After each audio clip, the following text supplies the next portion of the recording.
Kamusta mga anime lovers? Bago magsimula ay shoutout sa ating mga awesome Lodi members Muamu Chup Chup. Nalaman nila Erza ang tungkol sa time rift dahil kay Ana Heartfilia. At pinaliwanag ni Ichiya ang plano nilang ikulong ang aknologiya sa time rift. Sa pagsuntok ng bida ay napaatras si Ziref, ngunit mas natuwa pa ito sa kanya. Mabilis na hinahabol ng Dragon King ang Christina. At masusing kinalkula ni Hibiki ang lokasyon ng invisible time rift entries dahil kapag aksidente silang nakapasok ay makukulong sila doon habang buhay. Sinubukan pa silang kagatin ng aknologiya, kaya nagmabilis na ang Blue Pegasus sa himpapawid at tumalbog-talbog si Ichiya hanggang sa makatawid sila sa time rift entrance at hinintay na dumaan doon ang dragon, na kalaunan ay tumama nga sa entrance subalit hindi naman ito hinigop na ipinagtaka nila. Dahil rin dito ay naging visible na rin ang pasukan ng time rift, at napansin ni Ana na nagsasarado na kasi ito. Dahil nagkataon palang sinarado ito ni Ziref dahil nais niyang gamitin ang magic power na taglay ng time rift sa paggawa ng Neo Eclipse. Upang makatakas sa aknologiya ay naisip ni Erza na wasakin nila ang Dragon Lacrima sa ship. Ginawa nga ito ni Ichiya kaya nanghina si Wendy at nakabitaw sa Christina ang Dragon King. Sa kanais ni Ana na buksan muli ang time rift dahil ito lang ang paraan para matalo si aknologiya. Binuksan ni Lucy ang END book at lumabas ang iba't ibang mga enchantment na ginamit ni Ziref upang mabuhay niya noon si Natsu. Samantalang pinapahirapan pa rin ito ang ating bida nang dumating si Mavis pero natuwa pa si Ziref. Dahil alam ni Natsu ang balak ng Black Mage kay Mavis ay pinilit nitong makatakas sa Black Magic gamit ang kanyang apoy. Kaya naghanda ng malakas na atake si Ziref ngunit naghanda din ng matinding apoy si Natsu. Subalit pinigilan sila ni Mavis upang makausap si Ziref. Nagalit ang Black Wizard ngunit sinabi ni Mavis na nakaisip na siya ng paraan upang mawala ang pagiging immortal nito. Pero hindi naniwala si Ziref dahil sinubukan niya na daw ang lahat ng paraan para mamatay. Napatanong si Mavis kung bakit natatakot siya sa aknologiya, sagot nitong dahil isa siyang immortal ay maaari siyang habang buhay na pahirapan nito kapag nabihag siya. Kaya nagsimulang kunin ni Ziref ang kapangyarihan ni Mavis para sa plano niyang Neo Eclipse. Nahihirapan na ang Blue Pegasus dahil sa pinsala ng ship kaya ginamit nila ang turbo nito. Ngunit napangiti lang ang aknologiya sa kanila dahil mabilis silang nahabol at inatake. Dahil dito ay nagpa siya si Jelal na kalabanin nito. Aatake sana si Natsu ngunit napatalsik siya ng Black Wizard. Pinaliwanag ni Ziref ang plano sa Neo Eclipse upang magbalik sa nakaraan nung hindi pa siya immortal at pipigilan niya ang sarili na mag-aral ng Black Magic upang mamatay siya na isang normal na tao. Tuluyang nakuha ni Ziref ang Fairy Heart ni Mavis at nagliwanag ang katawan nito sa buong lugar. Saka ito nag-transform na tila isang Diyos. Naisip ni Lucy na subukang mag-edit ng mga spell sa libro ni Natsu kaya muli itong binuksan. Dahil sa ginawa ni Ziref ay mas lalong nagalit si Natsu kaya napasugod ito gamit ang Fire Dragon Destruction Feast na sa sobrang lakas ay lumabas pa sa likod ng kalaban ang matinding apoy. Naglaho ang Black Mage dahil dito subalit kalaunan ay unti-unting muling nabuo ang pinsala na kanyang nagawa pati na ang katawan ni Ziref. Saka nito sinuntok ang katawan ng bida na walang nagawa dahil sa infinite magic na taglay nito. Tuloy-tuloy na rin ang pinsala ng Christina dahil sa Dragon King. Kaya lumabas si Jelal at kumilos ang mabilis sa paligid nito saka sinuntok ang leeg ng Black Dragon.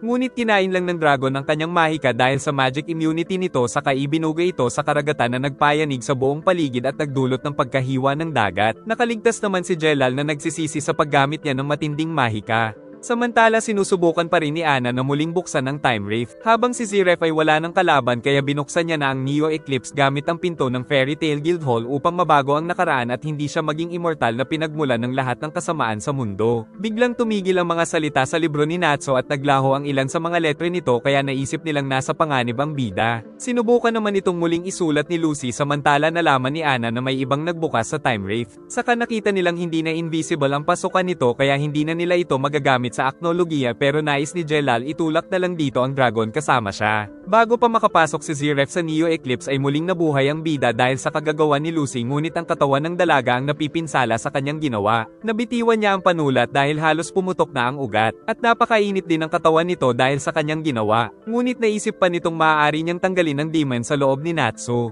Nilagyan siya ni Gray ng yelo upang medyo gumanda ang pakiramdam. Nagtaka si Ziref kung bakit naglaho ang sugat ng bida kaya naisip niyang baka may nangialam sa spell na nilalaman ng END book. Nagpasalamat si Natsu sa mga kaibigan dahil alam niyang tinulungan siya ng mga ito kaya nangako siyang papatayin ng Black Mage. Mabilis na itinulak ni Jelal ang Black Dragon ngunit hinihigop din nito ang kanyang kapangyarihan pero handa namang isakripisyo ni Jelal ang sarili para lang matalo si Aknologia. Samantala nagsimula ng bumagsak sa dagat ang Christina dahil sa mga pinsala sa labanan. Nahuli naman ni Aknologia si Jelal at balak nitong wasakin ang kanyang mga buto. Muling sumuntok si Natsu subalit hindi nasaktan si Ziref kaya umatras siya at binugahan ito pero siya pa ang tinira. Saka sumugod ang bida at pinagsusuntok ang pagmumukha ng Dark Wizard at nakipag-headbutt at saka binetukan ito. Tinamaan din siya ng uppercut ngunit nagliwanag ang emblem ni Natsu at nagkaroon ng mas mainit na apoy. Si Ziref naman ay ginamit ang kanyang kapangyarihang sumpa at kalaunan ay nagtama ang kanilang mga mahika na nagpayanig at nagliwanag ang buong paligid at hindi pa rin tumitigil ang bida kahit na mawasak ang kanyang kamay. Muling umahan ang nasirang flying ship dahil sa magic ni Ana dahil balak niyang banggin ang dragon upang maikulong ito sa time rift kahit madamay siya subalit ngayon pa lang ay bomb ibigay na ang sasakyan at malapit na siyang mahulog. Nang dumating si Ichiya para tulungan siyang magkontrol nito kaya nakaahon ang flying ship at nakagamit ng turbo saka pinagbabaril ang Black Dragon upang mabatiwan nito si Jelal. Sa katuluyang binunggo nito ang Aknologia patungo sa time rift hanggang sa higupin ito. Kasabay ng napakainit na apoy ni Natsu gamit ang kapangyarihan ng guild kaya napinsala niya na rin si Ziref at tumalsik ito. Dahil dito ay naglaho na rin ang time rift at kinain na rin ito ang Aknologia kasama sila Ichiya at Ana. Samantala dahil nagbalik sa dating anyo si Ziref ay nakabangon na si Mavis at handa nang gawin ang naisip na paraan upang makalaya na si Ziref sa pagiging immortal. Dahil sa mga nagawa ng Black Mage sa fairy tale ay hindi daw siya mapapatawad ni Mavis. Pero dahil meron silang parehong sumpa ay naisip niyang kung sapat sana ang pagmamahal niya kay Ziref noon ay pareho na sana silang namayapa. Nagpasalamat din si Mavis dahil si Ziref ang nagturo sa kanya ng mahika kaya nailigtas niya ang Magnolia at nabuo ang fairy tale. Si Mavis lang din ang nakakaintindi sa kalungkutan ni Ziref dahil sa nakakabaliw na sumpa na taglay nito. Ngunit nais niya na rin gamitin ang sumpang ito para sabay silang pumanaw. Kaya naglapat ang kanilang mga labi dahil sa kanilang pagmamahalan at labis namang naligayahan si Ziref dahil sa wakas ay naramdaman na rin niya ang tunay na pagmamahal. Dahil dito ay nagsimulang mag-activate ang sumpa ng kamatayan sa sinumang lubusan nilang iniibig at kasabay ng malakas na liwanag ay parehong binawi ng sumpa ng isa't isa ang mga buhay nila. Kaya sa wakas ay namayapa na rin ang dalawang naging immortal dahil sa hindi inaasahang dumapong sumpa. At ang nakita na lang ni Natsu ay ang mga alikabok ng dalawa. Dahil sa inilabas nilang magic power ay muling nabuhay si Makarov na ikinatuwa ng apo nito at ng mga miyembro. Giit ng master na nakita niya sa panaginip sila Mavis at Ziref na masayang nakamtan na rin ang kapayapaan. Sinubukang muling isulat ni Lucy ang libro ni Natsu upang hindi na ito sumamang maglaho sa pagkamatay ni Ziref. Saka ginamit ni Gray ang kapangyarihan para matanggal ang sumpa ng demonyo na natanggap ni Lucy dahil sa kanyang ginawa. Kalaunan ay nagliwanag ang libro at tuluyan itong naglaho kaya naisip nila Happy na maglalaho na rin si Natsu. Subalit dumating ang ating bida na ikinatuwa ng mga kaibigan. Nagtataka si Jelal kung paano siya nakaligtas. Nang tumawag si Warren at tinanong ang kanilang sitwasyon kaya sinabi niyang naikulong na nila ang Dragon King sa time rift. Sa wakas ay nagkabati na muli sila Natsu at Gray ngunit nasaktan ng bida sa fist bump.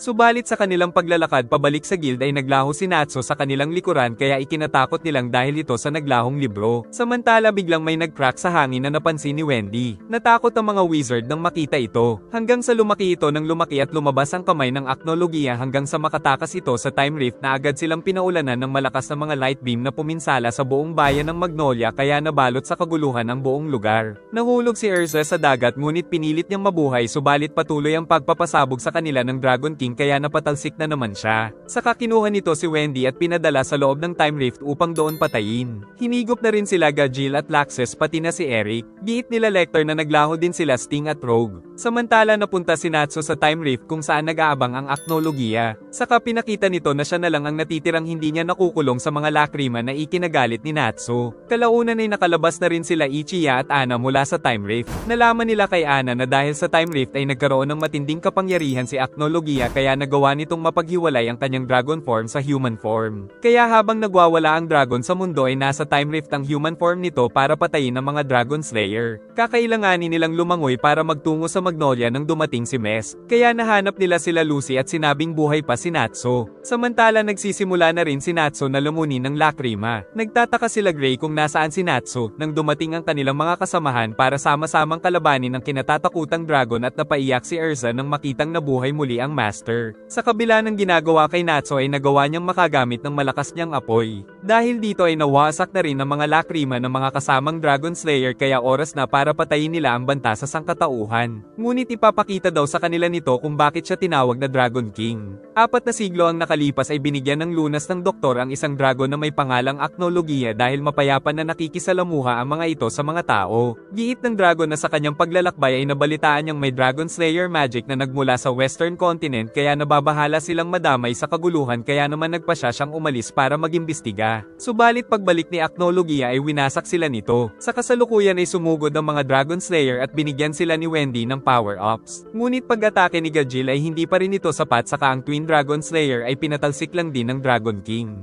Sumugod na rin sila Eric at Laxes pero pinatalsik sila at saka inatake sila ng malakas na light beam nito na sumabog ng napakalakas.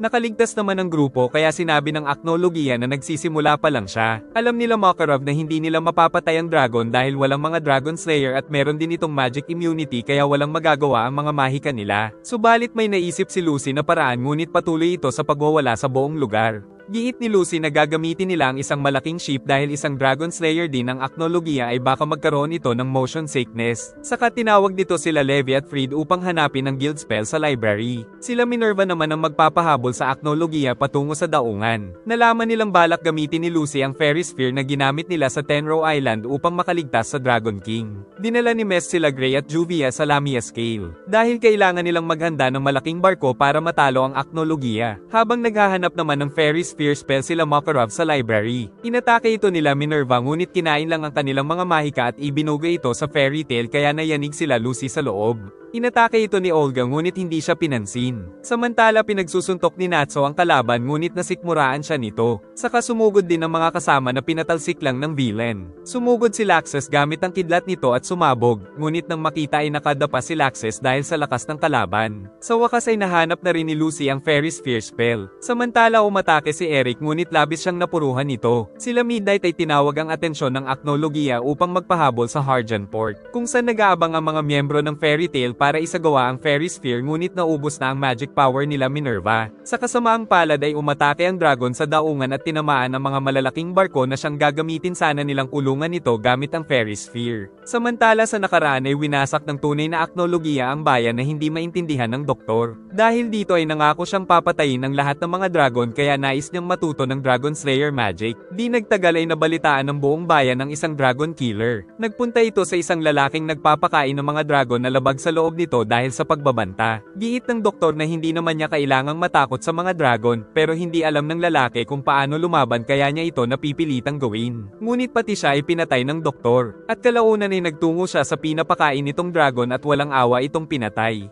Nagpatuloy siya sa pagkatay sa lahat ng mga dragon na makita. At kinuha niya ang pangalan ng pinakakinamumuhian niyang dragon na Acnologia. Subalit sa bawat pinapatay niyang mga dragon ay unti-unti na rin siyang nagiging asal halimaw hanggang sa mag-transform siya na isang dragon na siyang kalaban ngayon ng sangkatauhan. Dahil nawasak ang mga barko ay naisip ni Gray na gumawa na lang sila gamit ang ice magic ngunit kailangan na nila si Lucy para sa spell na kasalukuyan ay patungo na sa Harjanport. Kahit nasugatan ng mga Dragon Slayer ay wala silang balak sumuko. Unang sumugod si Natsu, sumunod sila Gajil at Wendy, kasabay ng Twin Dragon ng Saber kasama si Cobra, saka umatake ng kidlat si Laxes na sinalag nito at tumalsik sa lakrima. Saka sabay na umatake ng Dragon's Roar sila Natsu at Gajil. Umatake din ng napakatinding Holy Racist Sting, saka umatake rin ng Dragon's Roar sila Rogue at Eric na nagpatalsik sa Acnologia. Si Wendy ay gumamit ng hangin nito, at si Laxes ay tuluyang gumamit ng mapaminsala nitong kidlat. Subalit tumawa lang ang Acnologia at pinasabog sila kaya napabagsak niya ang lahat ng Dragon Slayer sa isang atake. At giit nitong walang karapatang mabuhay ang mga dragon sa mundo. Natawa si Natsu dahil alam niyang isang Dragon Slayer na naging dragon si Acnologia. Dagdag pa nitong mababait at malalakas ang mga tunay na dragon. Pero taliwas ito sa karanasan ng villain kung kaya kinamumuhian niya ang mga ito. Saka sila nito pinasabog na ng wasak sa malaking bahagi ng time rift. Giit ni Natsu na hindi lahat ng dragon ay pare-pareho katulad ng mga tao na may kanya-kanyang personalidad.